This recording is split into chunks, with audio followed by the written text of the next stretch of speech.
Hello বন্ধুরা, আশা করছি সবাই অনেক ভালো আছো। তো চলো তোমাদের সবাইকে সাথে নিয়ে শুরু করছি আজকে আবারও একটা নতুন ভিডিও। তো এখন সকালবেলা দেখতেই পাচ্ছ যে আমি এখন সবজি কাটতে বসেছি। সবজি বলতে এখানে আছে কলমি শাক, আর এই শাকটা খেতে কিন্তু আমার খুবই ভালো লাগে, খুব ফেভারিট একটা শাক বলতে পারো।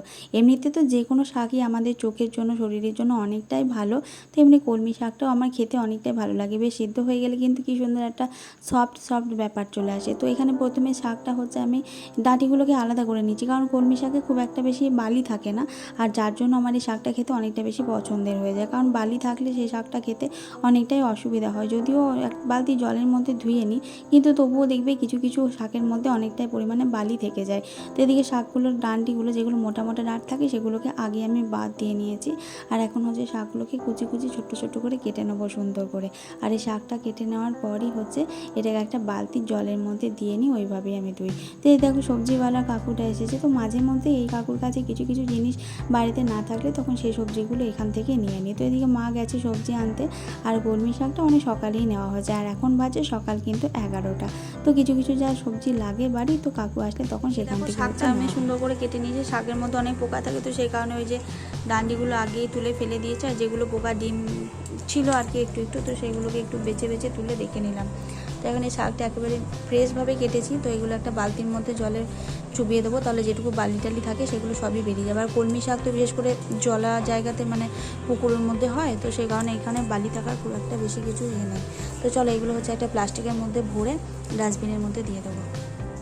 তো প্রথমেই হচ্ছে শাকগুলোকে কেটে নিয়েছিলাম, তারপরে ভেন্ডি আলু এসব যা যা সবজি আজকে লাগবে মা বলে দিয়েছিল, সেই মতো সবজিগুলো বের করে সমস্তটা কেটে আজকে আগে সবজি কী কী রান্না হবে সেটা মাকে রেডি করে দিলাম। কারণ আজকে হচ্ছে মহালয়ার আগের দিন, আর মহালয়ার আগের দিনই আজকে ভাবছি যে ঘরগুলো একটু পরিষ্কার করে নেবো, মানে ওই খাটের নিচ টিচগুলো, তারপর একটু জানলা দরজাগুলো মোছামুছি, এই কাজ আর কি পুজোর আগে যা যা থাকে। তো এর আগে সময় পাইনি, আজ করব কাল করব করে দিনগুলো একটা একটা করে পেরিয়ে গেল। তো তাই ভাবলাম যে এরপরে মহালয়া পেরিয়ে গেলে আর কিন্তু দিন পাওয়া যাবে না, তো সেই জন্য সেগুলো পরিষ্কার করবো। এদিকে দেখো সবজির খোসাগুলো সব একটা প্লাস্টিকের মধ্যে ভরে ওখানটায় রেখে দিলাম।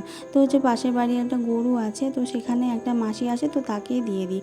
ফেলে শুধু শুধু নষ্ট করব, তো ওইটা যদি কোনো কাজে লাগে তো সেটাকে কাজে লাগিয়ে নেওয়াই ভালো। এদিকে দেখো আমি জানলাটা পরিষ্কার করে নিচ্ছি, আর খাটের নিচটা হচ্ছে এরপরে পরিষ্কার করে নেবো। একটা খুব পুরোনো একটা জামা পরে নিয়েছিলাম, আর এই ওড়না দিয়ে মাথাটা আর কি ঢেকে নেবো, সেই জন্যই নিয়ে নিয়েছি। তো এদিকে দেখো জানলাগুলোতে এত পরিমাণ ধুলো হয়েছিল পিছন দিকগুলো, যে একদম পুরো ধুলো ধুলো মাথাটা হয়ে গেছিলো। আগের দিন কি হয়েছে শ্যাম্পু করেছিলাম, তো ভাবছিলাম যে আজকে আর শ্যাম্পুটা না করলেই বোধহয় ভালো হতো। তো এখন বাজে মোটামুটি 12টা 1টা বাজতে যায়। তো এদিকে আমার ঘরটা কিন্তু পরিষ্কার করা হয়ে গেছে, আর ওই যে বস্তাটা দেখালাম ওটা হচ্ছে ধুলো, যেগুলো ধুলো রয়েছে সেগুলো বের করে দিয়েছে, আর কিছু কিছু জিনিস ধুয়ে রোদের মধ্যে মা দিয়ে দিয়েছিলো। এগুলো হচ্ছে বড়ি, সে আগে একদিন মা বড়ি দিয়েছিল বাড়িতে কলাই বেটে, মানে মিক্সিতে কলাইটা বেটে তারপরে দিয়েছিল, কিন্তু মিক্সির কলাইটা একটু মানে টেক্সচারটা হালকা হয়ে গেছিলো, তার জন্য বড়িগুলো খুব একটা পরিমাণে ভালো হয় না। এই দেখো গামলার মধ্যে যত পরিমাণে জিনিস আছে সবগুলো কিন্তু ধুয়ে নিয়েছি, কিছু কিছু অনেক জিনিসের ধুলো পড়ে গেছিলো। তো এই 2 গামলা জিনিস ছিল, সেই গামলার সমস্ত জিনিসগুলোকে ধুয়ে এখন এদিকটায় রোদের মধ্যে দিয়ে রেখেছি। রোদের মধ্যে জলটা ঝরে শুকিয়ে গেলে না জিনিসগুলো ধুয়ে সুন্দরভাবে গুছিয়ে রাখলে আরও অনেকটা থাকে। আমাদের বাড়িতে আসলে খাটের নিচে অনেকটাই জিনিস থাকে, কারণ খাটের নিচ ছাড়া আর জিনিস সেরকমভাবে রাখার তো কোনো জায়গা খুব একটা নেই। এ দেখো সমস্ত যত যত জিনিস আছে সবগুলোকে কিন্তু বের করে এখন রেখে দিয়েছি।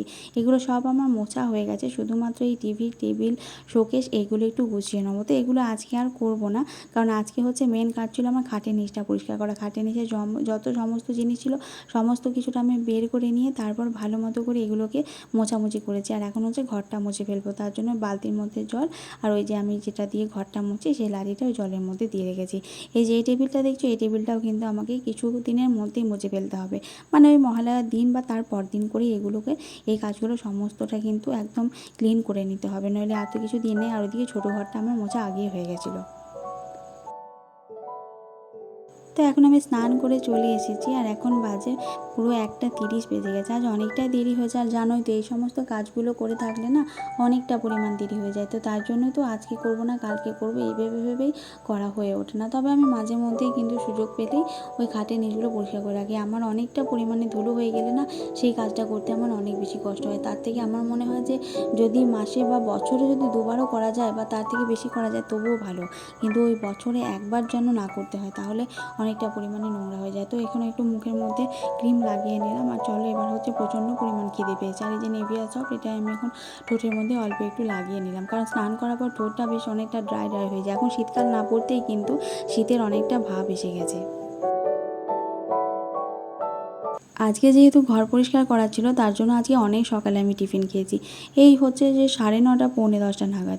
তো পৌনে 10টা এমনিতেও টিফিন খাওয়ারই সময়, কিন্তু আজকে অনেকটা কাজ করার ফলে না আমার প্রচণ্ড পরিমাণে খিদে পেয়েছে। আর এখন হচ্ছে মায়ের কাজটা হয়নি, তার জন্য এখানে বিস্কুট খেলাম। তো এদিকে তারপর মায়ের স্নান টান কমপ্লিট হয়ে গেছে। তো আজকে কি রান্না করেছে আমি আগে জানতামই না। তো ওই যে বড়িগুলো দেখালাম, সেই বড়িটা দিয়েই মা পোস্ত বানিয়েছে। আর হচ্ছে ডাল রয়েছে। আজকে ছিল মঙ্গলবার, তো সেই কারণে আজকে কিন্তু নিরামিষ হয়েছে। তো এটা যে ফোড়ন হিং দিয়ে মানে যে ফোড়ন দেয়, হিঙের ফোড়ন দেওয়া একটু মুগের ডাল, পোস্ত, আর তার সাথে ছিল আমড়া। এই আমড়া সিদ্ধটা খেতে আমার দারুণ লেগেছিলো। আর এই আমড়া সিদ্ধটা অনেকটা বেশি পরিমাণে টক টক ভাব ছিল।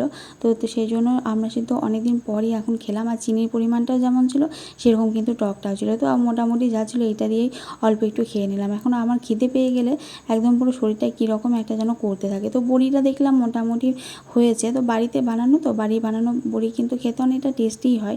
তো চলো, বাড়িতে মা কষ্ট করে বানিয়েছে, যেমন বানিয়েছে ভালোই হয়েছে। তো আজকে সকাল থেকে এতটাই কাজের চাপ ছিল যে ওইদিকে যে কী রান্না হয়েছে, তো সেই রান্নাগুলো আমি আর নিলাম না। এই পোস্ত ডাল যা ছিল সেটা দিয়ে এখন খেয়ে নেবো। আর শাক করেছে, তার সাথে হচ্ছে ভিন্ডি ভাজাও করেছিল। তো আমার রান্না বান্না ওইদিকে তো কমপ্লিট আগেই মা করে নিয়েছিল, খাওয়া হয়ে গেছে।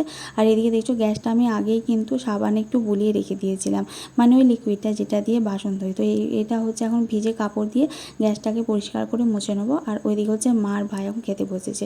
তো আমার আজকে সবার আগেই খাওয়া হয়ে গেছিলো, নইলে অনেকটা দেরি হয়ে যাচ্ছিলো। দেরি বলতে এখন কিন্তু বাজে 3টে। আজকে আমরা সবাই মোটামুটি 3টেই বেজে গেছিলো খাবার খেতে। তো চলো এখন গ্যাসগুলোকে সুন্দর করে মুছে এই গ্যাসের স্ল্যাবটা যে ওপরে রয়েছে সেগুলোকে মুছে, বা গ্যাসের ওই যে জিকগুলো সেগুলোকে ধুয়ে জল ঝরতে দিয়ে দিলাম। তো এদিকে দেখতে পাচ্ছ যে বাসনগুলো সব মেজে রেখেছিলাম। এখন এইগুলোকে ধুয়ে আমি কিন্তু এগুলোকে পরিষ্কার মতো করে একটা পরিষ্কার কাপড়ের মধ্যে মুছে তারপর রাখবো, নইলে এই বাসনের মধ্যে জল জমে থাকে, সেই জলটা কিন্তু যেখানে বাসনটা রাখি সেই স্ল্যাবের। তো চলো, এদিকে খাওয়া দাওয়া কমপ্লিট করে আমার কাজ হচ্ছে দুপুরকার মতো এখানে এসে, এরপর তো রাতের কাজ বাকি আছে। তো আজকের মতো ভিডিওটাও আমি এই পর্যন্তই রাখলাম। সবাই ভালো থাকবে, অনেক সুস্থ থাকবে। আর আমার ভিডিওগুলো যদি তোমাদের ভালো লাগে তাহলে তো জানোই, আমার চ্যানেলটিকে সাবস্ক্রাইব করে আমার পাশে থেকো, তাহলে আমার অনেকটা বেশি হেল্প হবে। আর তোমাদের জন্য ভিডিও বানাতেও অনেকটা মোটিভেট হব।